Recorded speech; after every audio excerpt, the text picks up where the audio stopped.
Is the webinar.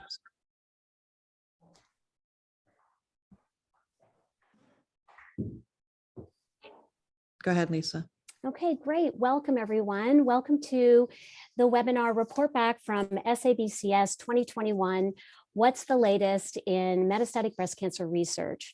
I'm Lisa Laudico, and I'm also the senior producer and senior host for the RMBC Life podcast.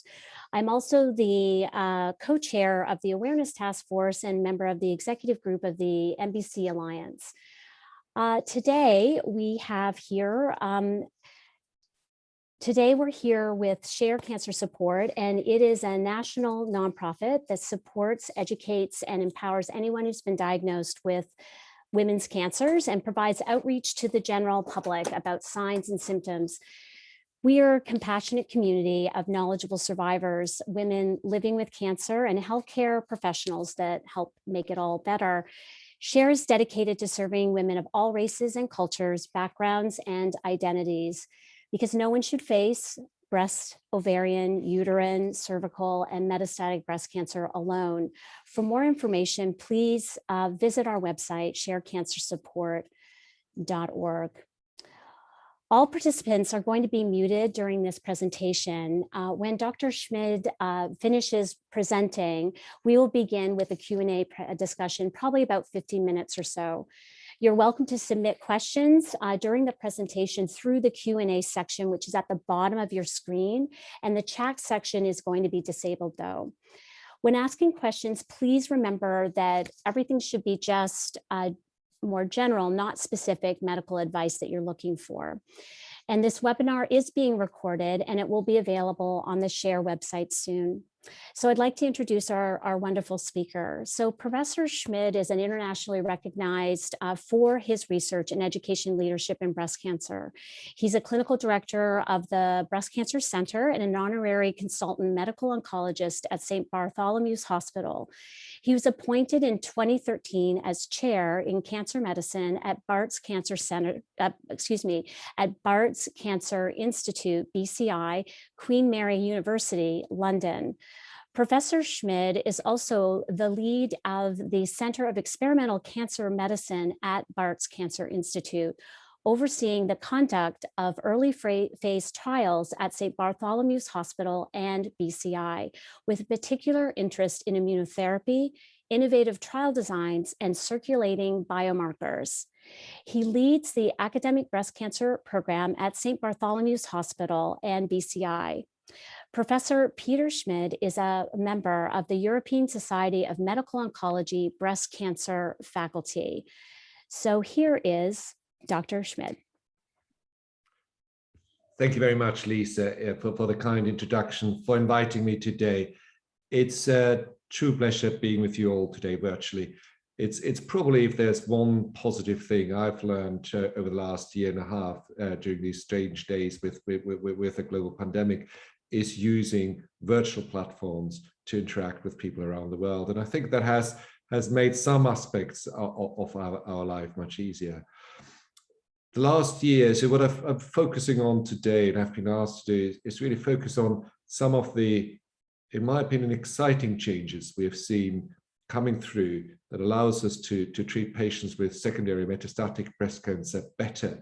Some of these changes give me a lot of hope, and give me a hope that we can get even better in the treatment results we are achieving at this point in time. It has been a strange year for many of us around the world, obviously in the context of the global pandemic. But if you just focus on the management of metastatic breast cancer, and here not how patients are treated day to day during a global pandemic, but on the research results that will shape the treatments for the coming years, I think it has been a very positive year. We have seen in all subgroups of breast cancer, great progress, great new treatment options, great new treatment strategies coming through that will be part of our standard of care from now on going forward.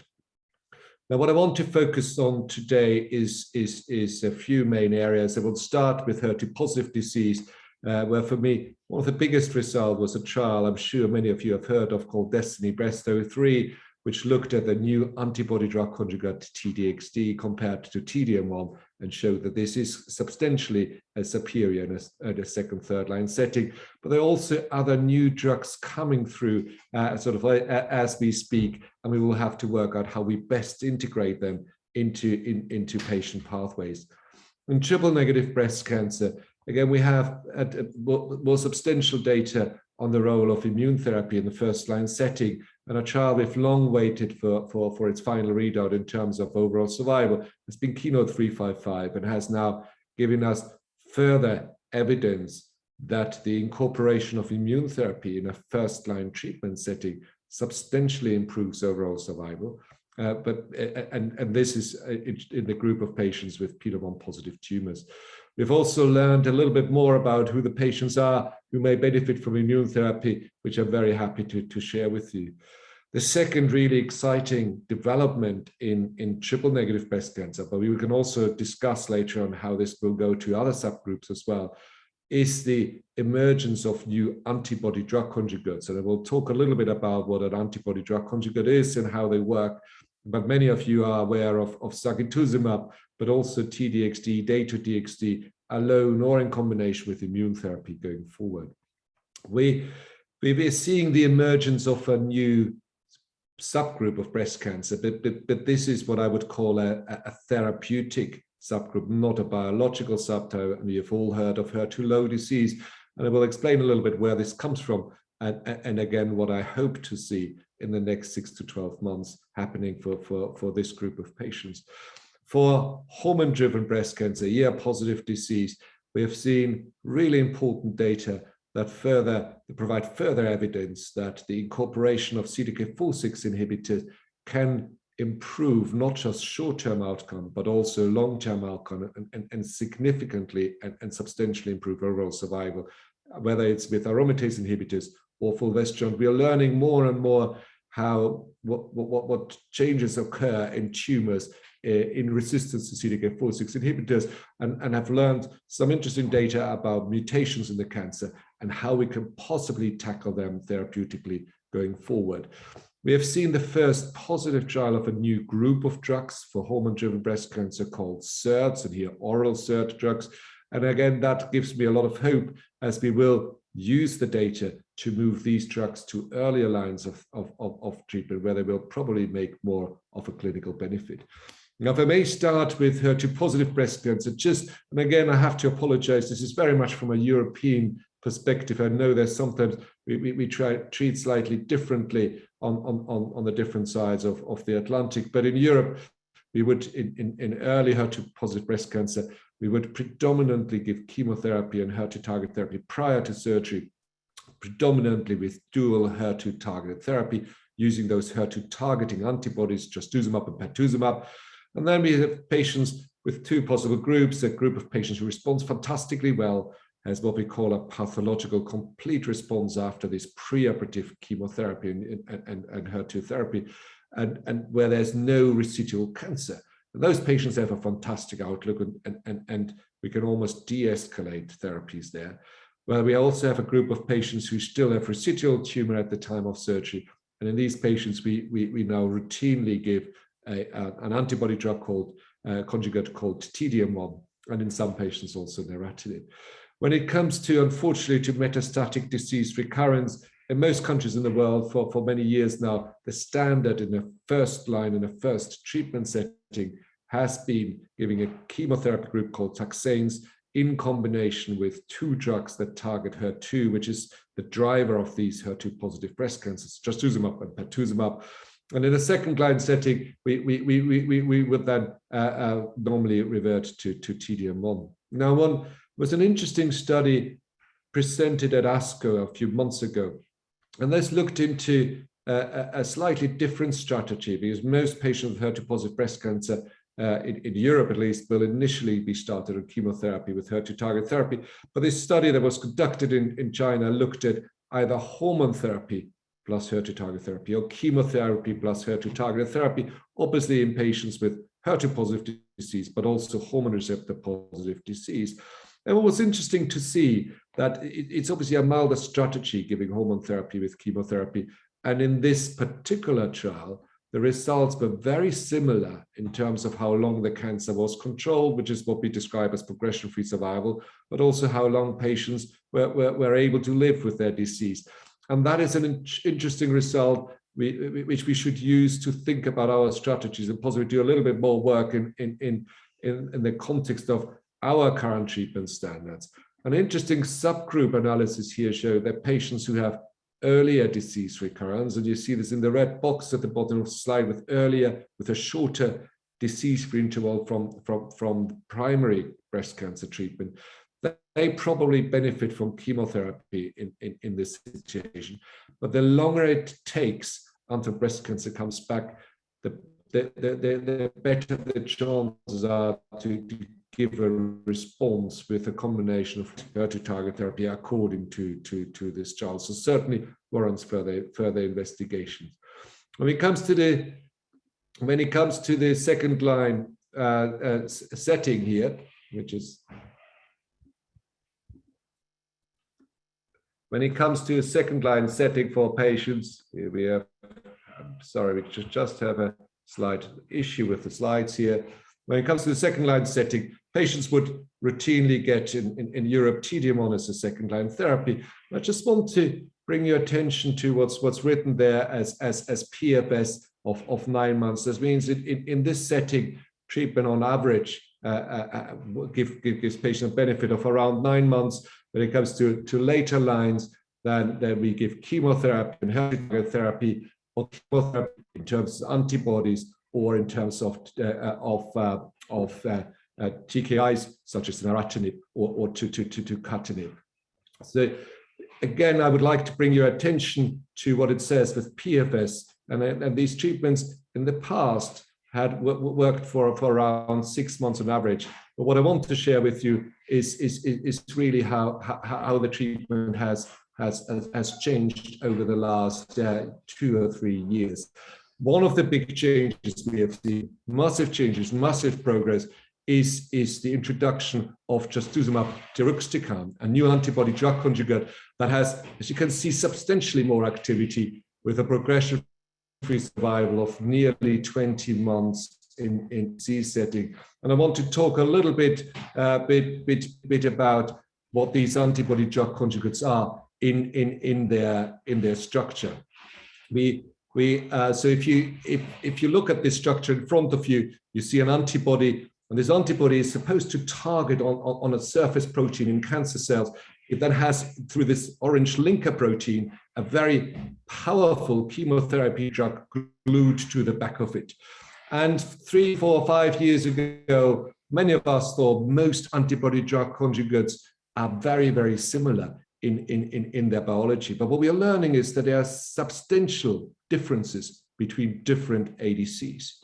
So we can't just say an ADC that targets HER2 they are all the same. They can be massively different in terms of the antibody, in terms of how this drug is glued to the antibody drug conjugate, and that will define whether it gets released somewhere in the periphery or very targeted in the cancer, but also in terms of the chemotherapy drug that is bound to the ADC.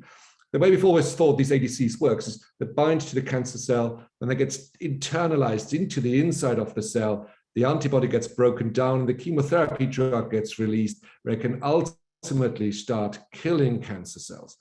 Now, what we've learned very recently is that many of these new ADCs, antibody drug conjugates, have an additional way of working.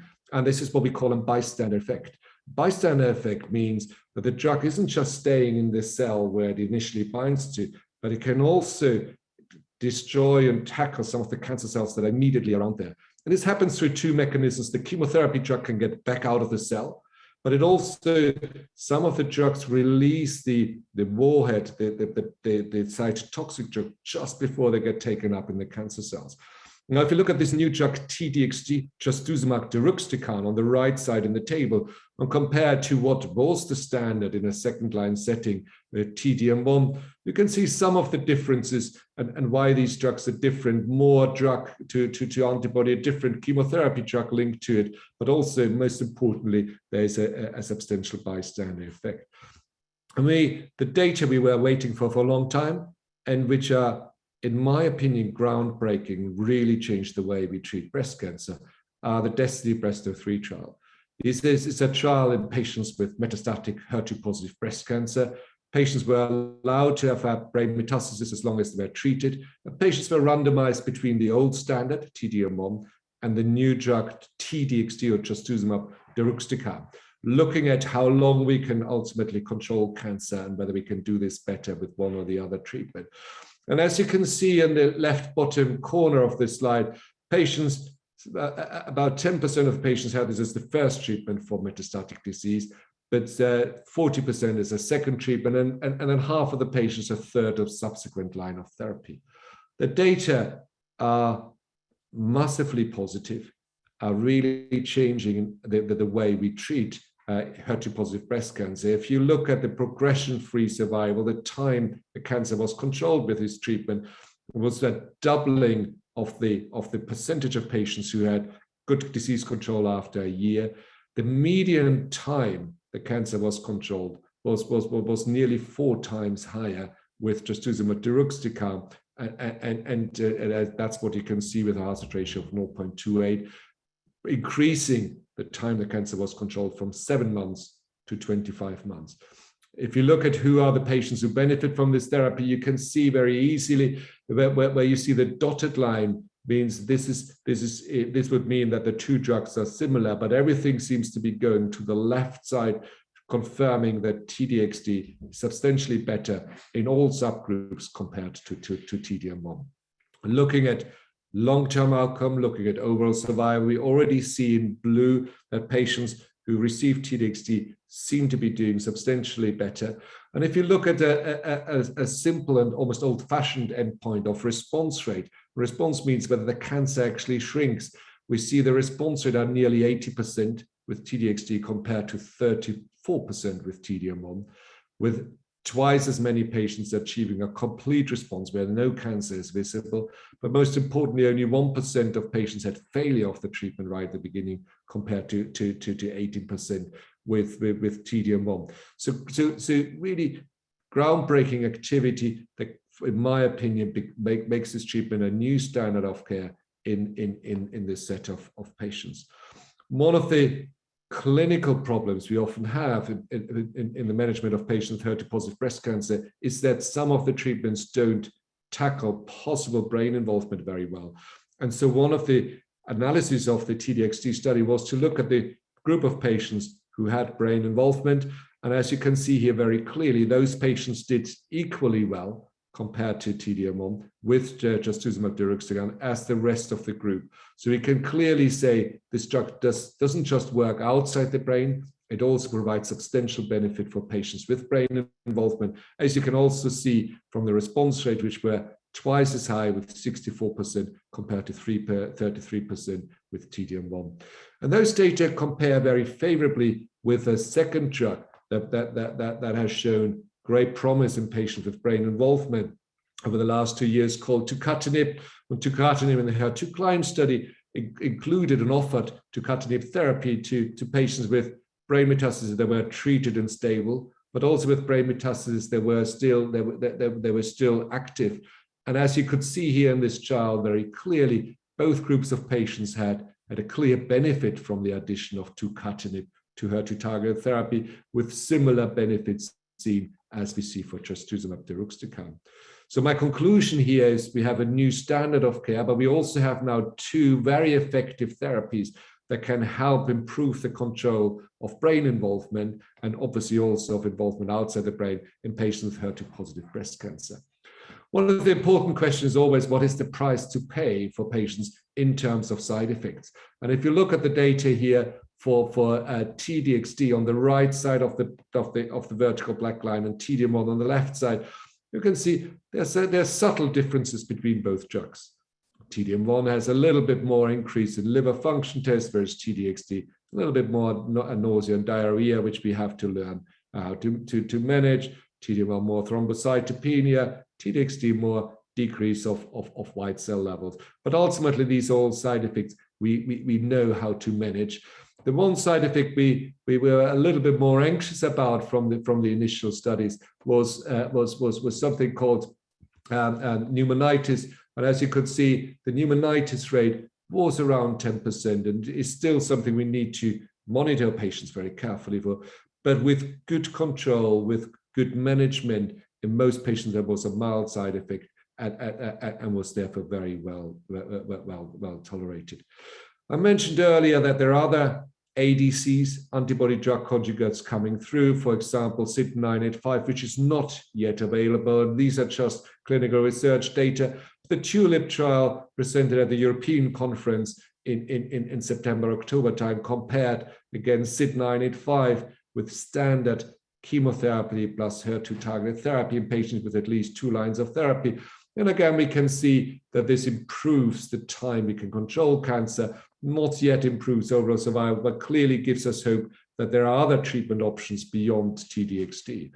Now, if I summarize where we are in HER2-positive disease, this is my personal view where we were prior to the DESTINY-Breast03 data that came out this September, October. Most patients with HER2-positive breast cancer would have received trastuzumab and pertuzumab in combination with taxanes as a first treatment. When their cancer started growing, they would have been switched to TDM1 and then had a third treatment, TDXD. With the data I just shared with you, this is now changing. Patients should now receive TDXD much earlier as a second-line therapy. But at the same time, we need to see what are we doing after TDXD.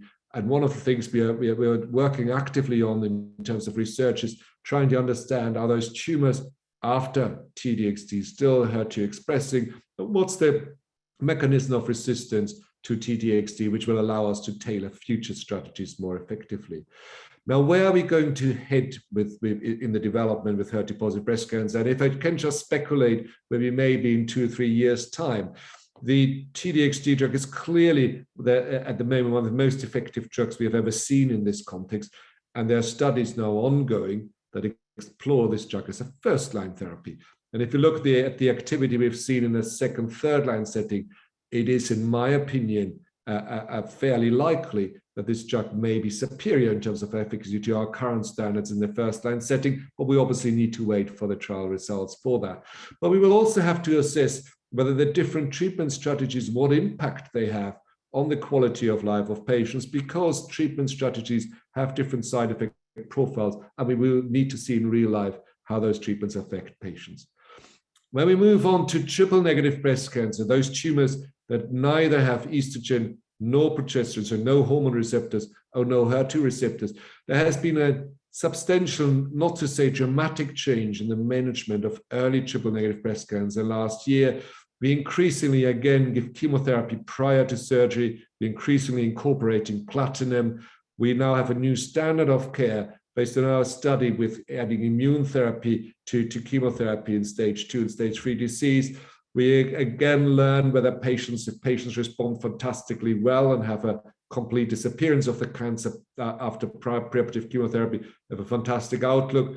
Patients who still have residual disease get additional therapy after surgery called adjuvant therapy. And there can be immune therapy, can be capecitabine, or can be PARP inhibitors based on the Olympia data in patients with BRCA germline mutations. When it comes to metastatic triple-negative breast cancer, that's what we're here to talk about today. The treatment options changed over the last few years, substantially, clearly improved what we could offer with a new standard of chemotherapy and immune therapy in patients with PD-L1 positive tumors, PARP inhibitors in patients with BRCA germline mutations, and otherwise single-agent chemotherapy. And in the second or third line setting, again, as a new targeted option really coming through, sagistumab as a new antibody drug conjugate that provides clear patient benefits in this situation. One of the challenges we've had with triple-negative breast cancer, one of the reasons why progress probably took a little bit longer than, for example, in ER-positive breast cancer, is that it is a very heterogeneous disease. What does that mean? Well, it means it's probably not one subtype of breast cancer. It's, as we would say in England, a mixed bag of different subtypes of breast cancer that share one characteristics, and that is that they don't have hormone receptors and don't have HER2 receptors. But the different subtypes can be very, very different in its behavior, but also in response to different treatments. There have been many attempts to classify triple-negative breast cancer based, for example, on gene expression profiling. And whilst this has been helpful for us to understand the differences in the biology of triple-negative breast cancer. Therapeutically, it's not really helpful. And I would guess that in the next 5 or 10 years, we are probably not going to talk about these gene expression subtypes. We will rather look at the new treatment strategies coming through: immune therapy, PARP inhibitors, ADCs, AKT inhibitors. And each of those therapeutic strategies has a target or even a target group: PD-L1 positive tumors, patients with germline and BRCA mutations, and then the different targets for the antibody drug conjugates. And these subgroups are not necessarily overlapping and are certainly not aligned with the gene expression subtypes. And therefore, in the future, we will probably describe triple-negative breast cancer as this is a patient whose tumor is PD-L1 positive with an SP142 assay of IC 3%, a CPS score of 15, BRCA germline mutation, CHOP2 high, HER2 low, an androgen receptor of 3. And that will allow the oncologist to work out what are the best treatment strategies and also in which sequence should we give these treatments to patients. Now, the two areas where we've seen a lot of change in the last 12 months is immune therapy. We finally had survival data from the second big phase 3 trial in this setting. Impassion 130 was the first, Keynote 345 the second. Very similar trials giving chemotherapy together with immune therapy as a first treatment to patients with metastatic triple-negative breast cancer. And what we have previously learned is that the subgroup of patients who have PD-L1 positive tumors benefit. We have now seen in both trials that the addition of immune therapy clearly extends substantially and in a meaningful way overall survival with a hazard ratio of around 0.73 and 0.67 in both of those trials. But we've also seen that patients with PD-L1 negative tumors do not seem to benefit from this therapy. There's an ongoing debate about those different PD-L1 tests, and I'm not going to go too much into detail because it can be confusing. What I just want to show you is the two assays we use for triple-negative breast cancer. One is called 2-C3, the other one SP142. And it comes down to looking at the right cutoffs. 2-C3 with a cutoff of 1%, 80% are positive. But SP142 with a cutoff of 1%, only 40% of patients are positive. And if you use a cutoff of 10 for the 2-C3 assay, again, only 40% are positive. And this seems to be the group of patients who benefit. So it comes down to the small print when you get a PD-L1 assay to work out whether immune therapy is the right therapy for you or not. We've also done additional work in trying to identify possible other subgroups that may or may not benefit from immune therapy, looking at immune phenotypes, looking at molecular phenotypes. And the bottom line is, whatever subtype triple-negative breast cancer it is, there is always a group of patients who have PD-L1 positive tumors, and that is the best marker to select patients for treatment with immune checkpoint inhibitors. We're also starting to understand what drives resistance to immune therapy. And one of the factors I want to highlight here is on this slide is angiogenesis, and that's the formation of blood vessels driven by the cancer. The reason why I mentioned that is we have drugs that target these blood vessels. And there was a small study again presented at ASCO this year that gave a triplet combination: chemotherapy, immune therapy, and antivascular drugs, anti-VEGF drugs, drugs targeting these new blood vessels. And as you can see, the majority of patients had a substantial response to this therapy. This is not standard of care. This is not something we should do outside trials, but this gives us hope that, again, we can drive research into a different direction, hopefully improve on the outcome of patients in this disease setting. The second big area where we are making progress is antibody drug conjugates. You heard about the biology of these drugs in HER2-positive breast cancer. The same principle is applied in triple-negative breast cancer, but we're using different surface molecules to anchor these ADCs there. And as you can see, many of those show early promise, whether it's LIV-1, whether it's targeting something called JOP2 with a drug called sagetuzumab, or more recently Dato-DXd, targeting HER2, targeting HER3. So there's a range of these new drugs coming through, which give me a lot of hope and are likely to give patients more chances in the years to come. The front runner here is clearly sacituzumab, a drug that is already licensed and routine use. And this was based on the results of a trial that compared sacituzumab with standard single agent chemotherapy in patients who had already had 2 lines of triple negative breast cancer, looking at progression-free survival and overall survival. And as you can see very clearly, the drug substantially improved. So the time we can control cancer, which is called progression-free survival, it almost doubled overall survival in this heavily pre-treated group of patients where it was in the past very difficult to make treatments work, but where we see now survival time twice as long as before. And most importantly, and again, coming back to an old-fashioned endpoint, objective response, it's a 7 times higher response rate we saw with sacituzumab compared to standard chemotherapy. Now, why is response important? If patients have symptoms, for example, shortness of breath or cough because of lung involvement, if we just stabilize the cancer with the treatment and not make it shrink, the symptoms are not going to get better. So if you have a treatment that makes the cancer shrink in 1/3 of patients compared to 5% of patients, that clearly gives patients symptomatic benefit. And we saw this in the quality of life data that showed a clear improvement for patients who received the new treatment compared to standard chemotherapy. And that improvement was carried on even into the next line of therapy. We saw some interesting biomarker data. Can we select patients based on the expression of TROP2, which is the target of the ADC? And the short answer is it's not necessary, because even if TROP2 is very low on cancers, patients still do better with this drug compared to standard chemotherapy. There's also a second drug being developed that targets the same target, TROP2, and this drug is called Dato-DXd, and it's exciting. It uses the same backbone, the same biology as T-DXd I spoke about earlier in HER2-positive disease. And you can see in a small study, early data, we see substantial activity, again, in patients with heavily pretreated triple-negative breast cancer. And there are 2 things that give me hope. If you look at the patients marked here in orange and in yellow, the patients in orange had prior treatment with sacituzumab, so something that targets the same target, and were still able to respond. And in yellow, patients who had prior treatment with a similar platform drug, which again shows that patients can also still respond. And that tells us a lot about the mechanisms of resistance and gives us hope that we can give some of those treatments sequentially with good patient benefit. As said at the beginning, we are also defining a new subtype of breast cancer called HER2-low disease. Now, going back in history 20 years ago, when we started really looking routinely on HER2-positive breast cancer, the definition of what was HER2-positive was based on how patients responded to trastuzumab therapy.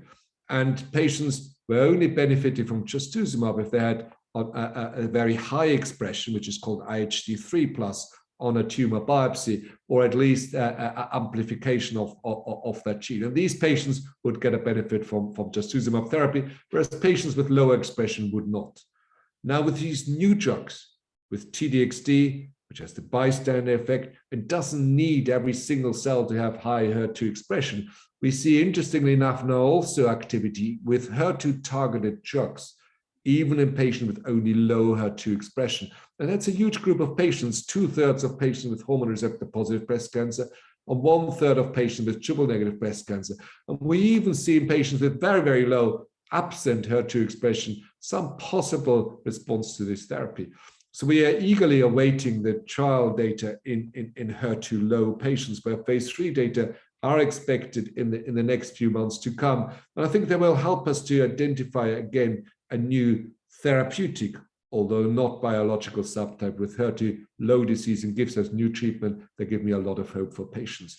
And finally, to say for triple-negative breast cancer, we are working on combining these new ADCs with immune therapy. You've seen the data with immune therapy, you've seen the data with ADCs, but if you put those 2 drugs together, now these are data from a small study we presented at ASCO earlier this year, in patients who had low HER2, so were not HER2 positive, had low HER2 expression, and were predominantly PD-L1 negative, where immune therapy normally doesn't really work. And as you can see, practically all patients had some shrinkage. 2/3 of patients had substantial shrinkage of the cancer, which gives me a lot of hope And we will be pursuing this in other studies to hopefully bring this to patients as a standard therapy. So where we are with triple negative breast cancers, as you can see, but also the key question for us in research to address over the next few months is looking at the role of immune therapy in patients who have already received immune therapy in an early disease setting. We will have to work on these antibody drug conjugates, the role, the sequential use, and possibly combination with immune therapy. And we will get interesting data in the next 12 to 18 months on further data on DNA damage repair, targeting drugs, PARP inhibitors, but also on AKT inhibitors, where another phase 3 trial will read out in the next year. Let me come finally to hormone-driven breast cancer, where we had an exciting 5 years in terms of having really improved outcomes of patients substantially, for example, with the incorporation of CDK4/6 inhibitors into treatment options, which are now the standard treatment as a first-line setting, either with aromatase inhibitors or with fulvestrant in patients who have already resistance to aromatase inhibitors. And the 3 areas where we had interesting data were, on the one hand, can we achieve long-term improvement of outcomes, so overall survival benefit with CDK4/6 inhibitors? And the short answer is yes, we can, and I will share the data with you. We have also learning at some of those emerging mechanisms of resistance to CDK4/6 inhibitors, which give us new treatment options, for example, targeting ESR1 mutations. And finally, we're looking at strategies post-CDK4/6 inhibitors, with oral SERDs being one of the groups of the drugs that get a lot of attention and give me a hope going forward. If you look at the overall survival data, first in patients whose tumors are already resistant to aromatase inhibitors, we have seen now consistently with the different CDK4/6 inhibitors in the different trials, a clear improvement in overall survival, as you can see with a hazard ratio of between 0.73 and 0.79. And if you look at the different subgroups of patients, whether patients get CDK4/6 inhibitors a little bit earlier or later, or have endocrine naive or hormone resistant disease, all patient groups seem to derive a very similar benefit. The only group of patients I want to single out is patients in one of the studies, patients who received chemotherapy for advanced breast cancer and then only received the CDK4/6 inhibitors afterwards. They didn't seem to have quite as much of a benefit as patients who did not have prior chemotherapy for advanced disease. Whether this is just play of chance in this trial or really telling us something about biology, we can't say at this point in time. But it clearly just emphasizes that point that patients with hormone receptor positive breast cancer should receive endocrine therapy as the first treatment wherever possible. And with the new drugs, we have a substantial activity and clearly improve outcomes. The data we were eagerly waiting were the overall survival data in patients who receive CDK4/6 inhibitors in combination with aromatase inhibitor in an earlier line of therapy. And here we received data of the Mona Lisa trial, again at the European conference and in San Antonio, showing very clearly that patients will live longer if they get CDK4/6 inhibitors in combination with hormone therapy. And the benefit increases from year by year, as you can see here, the 4, 5, 6 year survival data, which substantially improve with the addition of CDK4/6 inhibitors. And all patients seem to benefit equally. Even patients who had chemotherapy prior to this in the early disease setting will derive a benefit. What about when patients receive CDK4/6 inhibitors? What do we know about resistance? And one of the interesting studies looked at genetic changing in the cancer induced by CDK4/6 inhibitors. You see in blue the genetic changes prior to treatment with CDK4/6 inhibitors, in green after CDK4/6 inhibitor therapy. And there are clearly differences. The differences are predominantly in 2 areas. One is in an area called ESR1. And many of you have heard of ESR1 mutations. ESR1 is the gene that encodes the estrogen receptor, so our treatment target.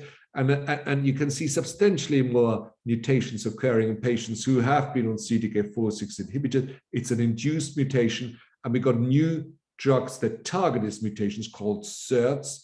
These are hormone therapies that don't just block the estrogen receptor, but they basically destroy the estrogen receptor. So it's not just taking fuel away from an engine, it's blowing up the whole engine and taking it out of the equation. And that's why this is an important mechanism of resistance, because we can use it therapeutically.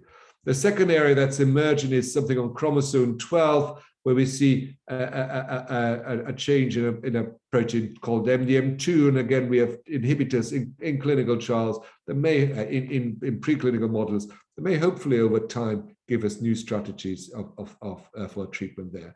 Really interesting study by the French group in exactly the same setting. So this was a study where patients received hormone therapy, aromatase inhibitors combined with CDK4/6 inhibitors.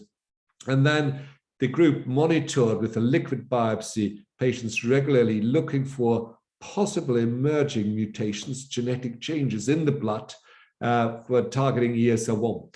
And they looked at patients where these ESR1 clone, the ESR1 mutations were occurring, but where the cancer was still stable, with a view, could those patients be switched in terms of the therapy, keeping CDK4/6 inhibitors in, keeping palbociclib in, but changing the hormone therapy backbone away from letrozole to fulvestrant, which is another SERT compound that can sort of remove the engine, remove the estrogen receptor in the sitting, this mutated receptor.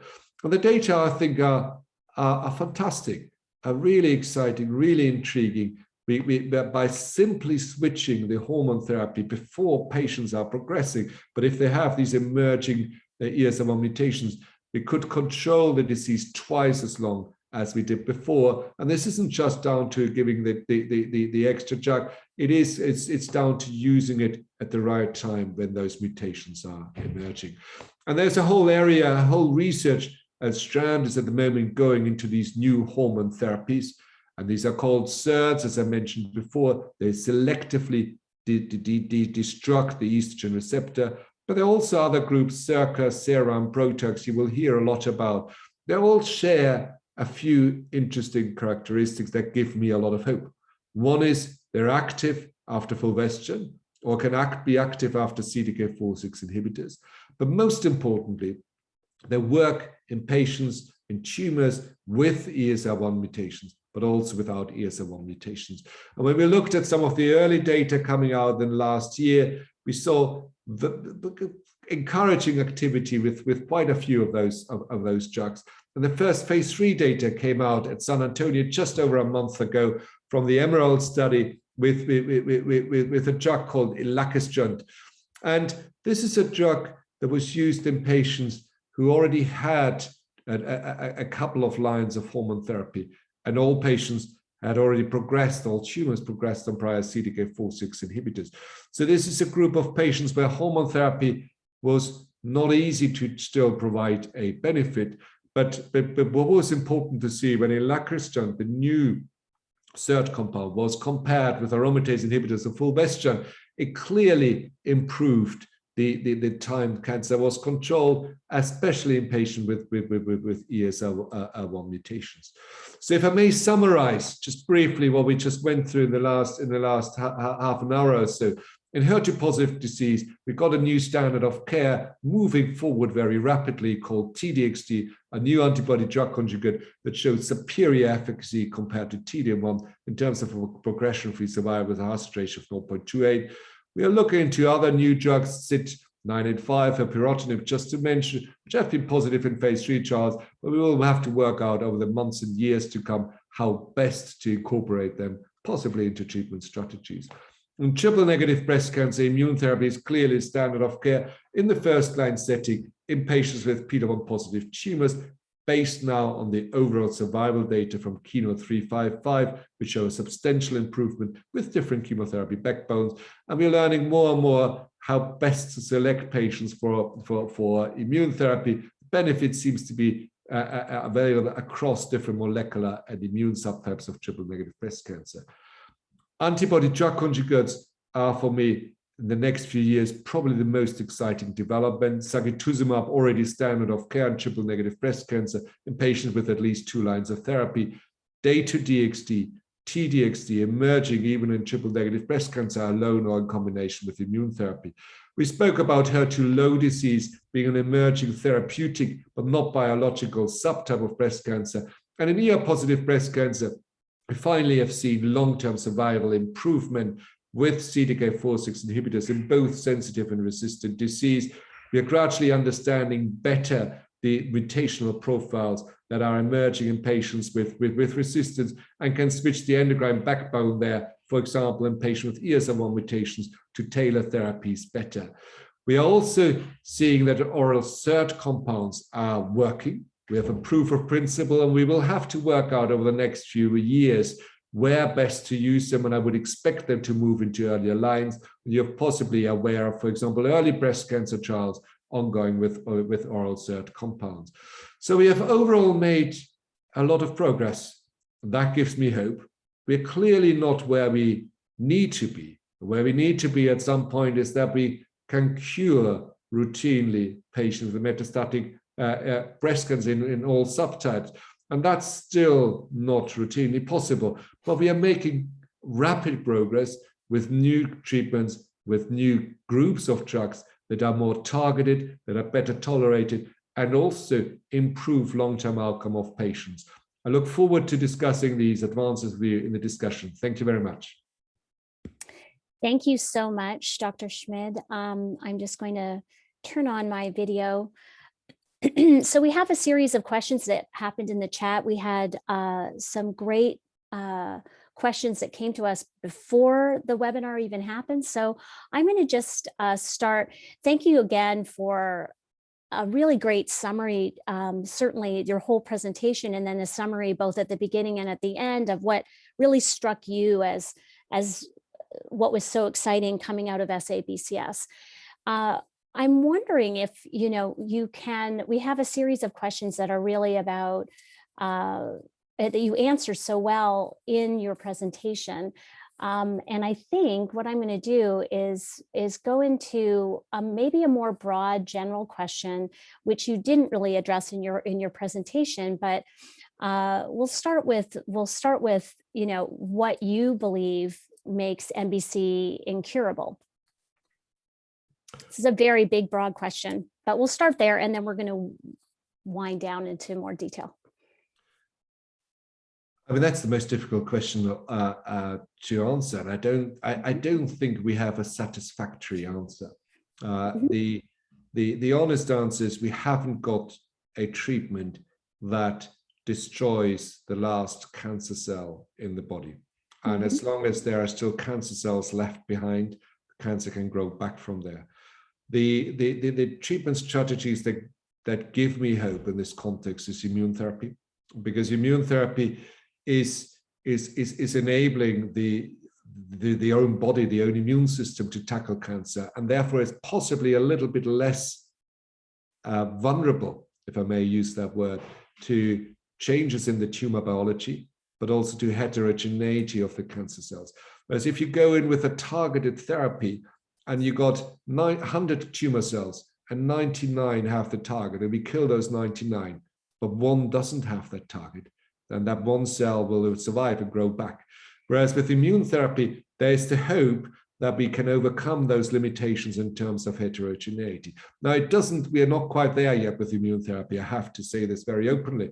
And so we need to work on ways how to make immune therapy better. Antibody drug conjugates are a form of immune therapy.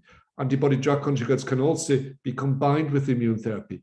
And so these almost surgical strategies in terms of bringing a targeted therapy with chemotherapy into the cancer, and then possibly bringing the immune system in as well to deal with this, give me hope that we may get closer to achieving cure.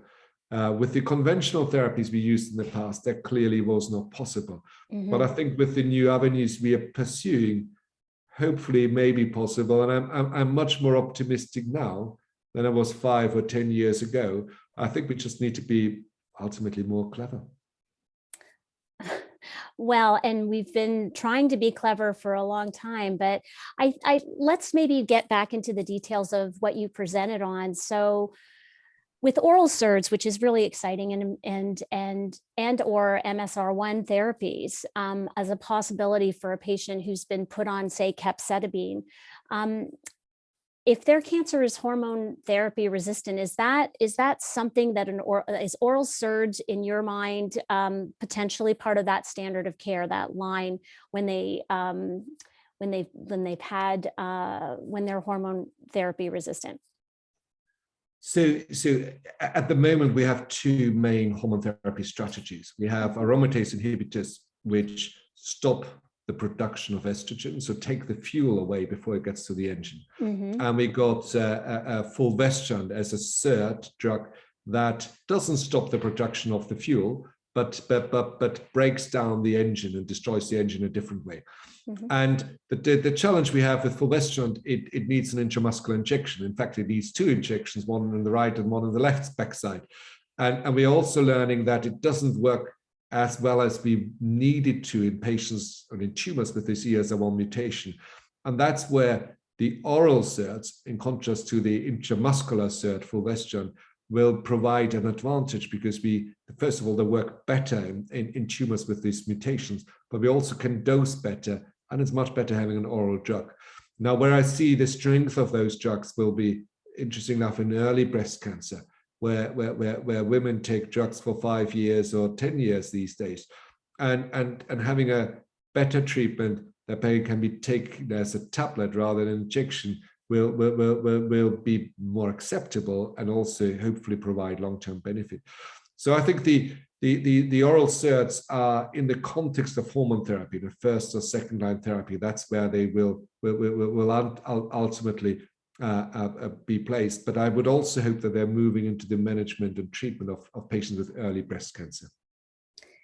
You mentioned in your presentation a number of different mutations that then can be targeted. And I think it's important to hear from you where you're most excited about in terms of the liquid biopsies and other ways that oncologists practicing can actually help identify these mutations in their patients. And there's a number of different things happening in this area, but I'd love to hear what you have to say about it and where there are new directions that might be more helpful to get us closer to what exactly is happening with each unique cancer.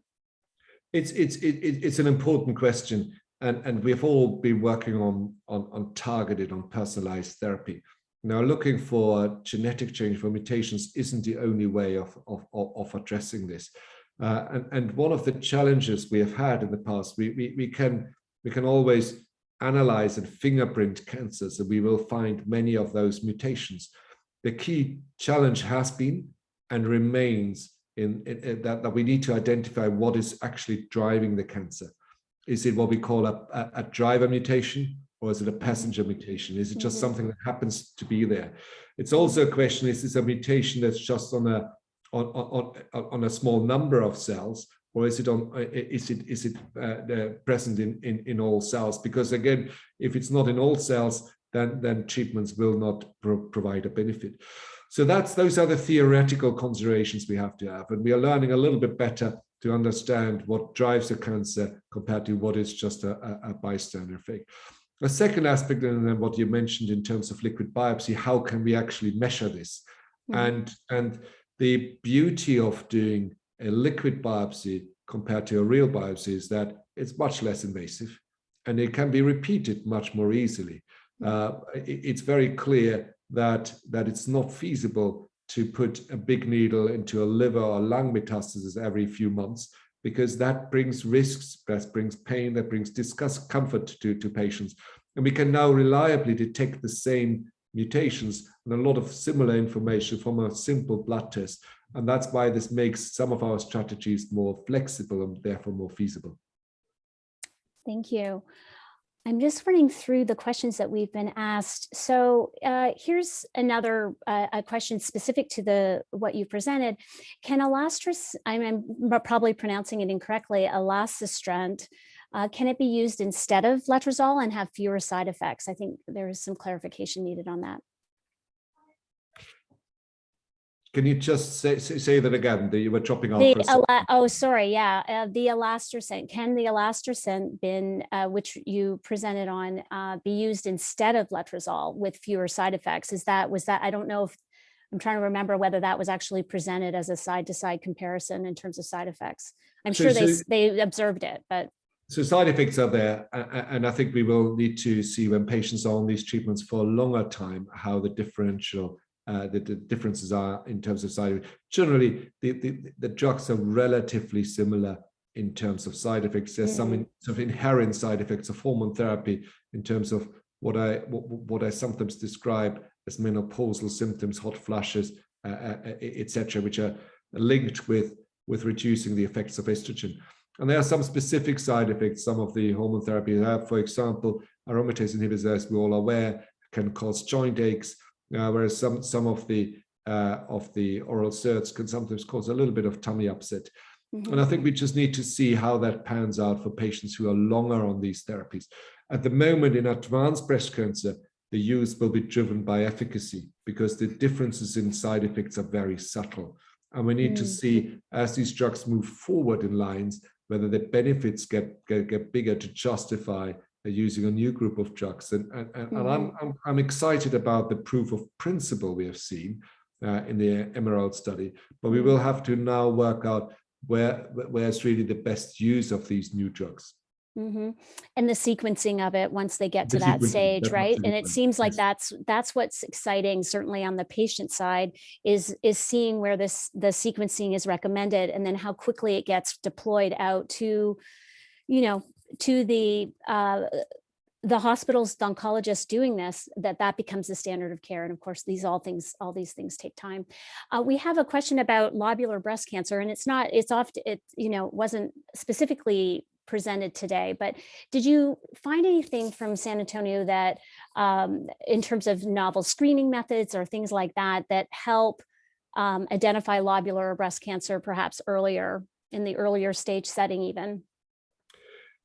It can, as we're all aware, it can sometimes be a bit more challenging to clinically identify lobular cancer because they are slightly more diffuse, or in some patients form less solid lumps. But at the moment, we still use the same standard techniques, and I think that's not going to change. But I would hope that in the future, with some of the additional liquid biomarkers, that we will be getting better at finding not just this subtype, but other subtypes at an earlier stage.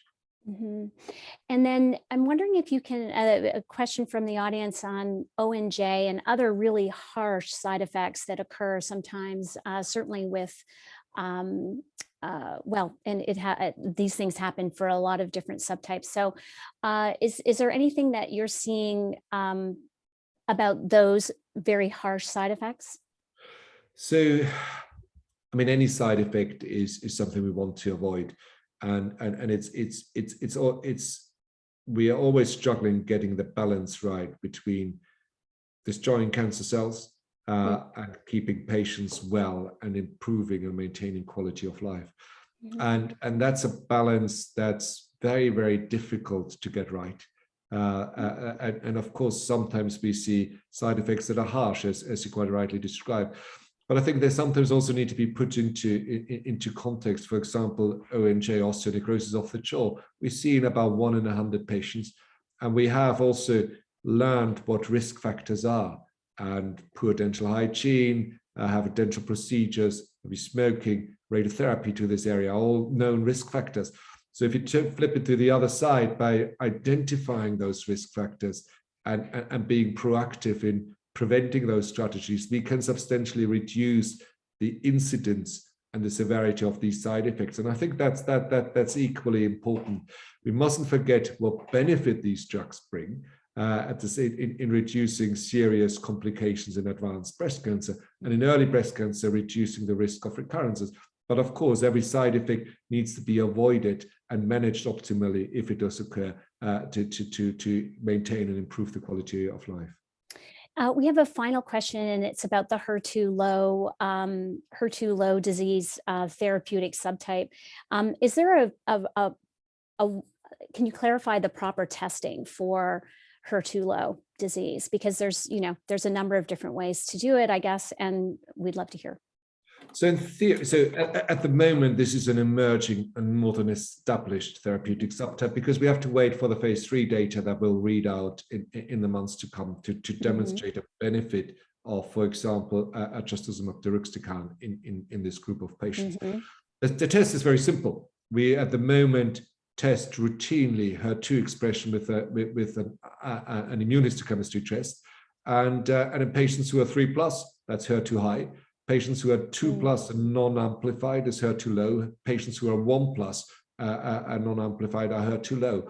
So it is something our pathology in theory does already do routinely, although they just need to, in some centers may need to change the way they report it, because some pathologists just write HER2 negative rather than specifying whether it's IHC 0, 1+ or 2+. But when they assess it, they automatically know, oh, there's a little bit there, there's more there, there's none there. And then, and as soon as they realize this is important for us as oncologists and for patients to have that information, it's easy to write that down. That's a really important takeaway for just patients to be aware of, that to really understand or ask the question, how is this pathology being coded properly? People may not ask that question. All right, we have no more time left, it seems. We had a lot of different questions, and I'm so sorry we did not get to all of them. But this is where we end our time with Dr. Schmid. Thank you so much. And I'm saying that because we get booted off like right now. So I could have probably asked one more question. I apologize for that. But really, we do appreciate this synthesis of what is going on currently in the research world. And I also love that we had a real forward-looking summary from you too about things that we should be looking for in the next 6 months to a year on what's getting reported out. And that helps us as we look to ASCO, certainly, and then ESMO in the fall. So thank you. Are you going to be presenting at ASCO yourself or at ESMO in the fall? I think we will. We need to see how data from our trials come out, and if you have exciting new data to share, then we will bring them out. There are a few good developments, and there's always, with the trials, you just don't know when the data will be available. Sure. Okay. Terrific. Okay. Well, thank you again. I'm surprised.